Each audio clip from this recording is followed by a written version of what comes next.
नमस्कार, आप देख रहे हैं न्यूज़ फॉर नेशन और आपके साथ मैं हूं वसीम खान। अभी मैं खड़ा हूं एनआईटी का ये गांधी घाट है और हम आपको यहाँ इसलिए आए हैं, यहाँ पहुँचे हैं कि हम आपको दिखा सकें कि गंगा का जो जल स्तर है वो लगातार बढ़ रहा है।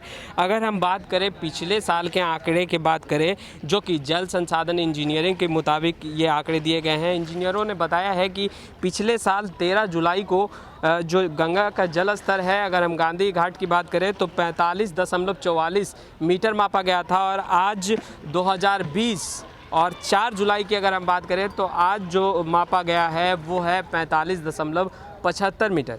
तो अगर हम पिछले साल की तुलना करें, इस साल तो जो वृद्धि है वो हुई है और जल स्तर जो है वो बढ़ा है। आप देख सकते हैं गंगा का पानी जो है वो उफान खा रहा है। हालांकि थोड़ी राहत की खबर ये है कि 2 घंटे में 1 सेंटीमीटर जो जल स्तर है वो गंगा का घट रहा है, तो ये थोड़ी राहत की खबर है।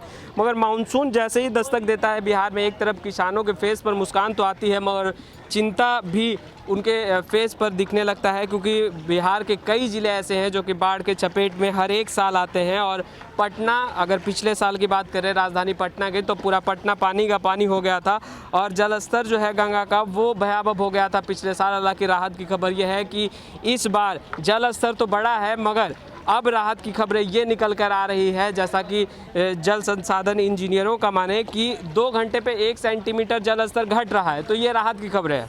दूसरी तरफ अगर हम बात करें गंगा घाट की, तो गंगा घाट में चिंता का विषय ये बना हुआ है कि आसपास के इलाके जो हैं वो भयावह स्थिति वहाँ उत्पन्न हो गई है। बाढ़ की स्थिति मानो उत्पन्न हो गई है।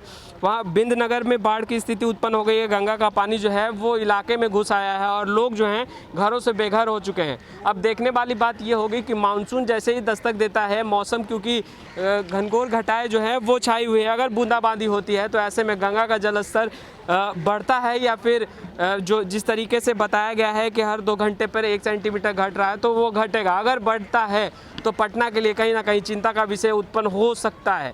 हालांकि तैयारियां जो हैं वो ज़ोरों शोरों से की जा रही थी। मानसून आने से पहले से ही सरकार जो है वो कहीं ना कहीं इस मानसून से निपटने के लिए तैयारियां ज़ोरों शोरों से कर रही थी और जिस तरीके से पिछले साल भयावह स्थिति उत्पन्न हो चुकी थी, तो सरकार नहीं चाहती कि चुनावी वर्ष में फिर से उस तरह की स्थिति उत्पन्न हो। अब देखना यह है कि किस तरीके की तैयारियां की गई है इस बार मानसून से निपटने के लिए।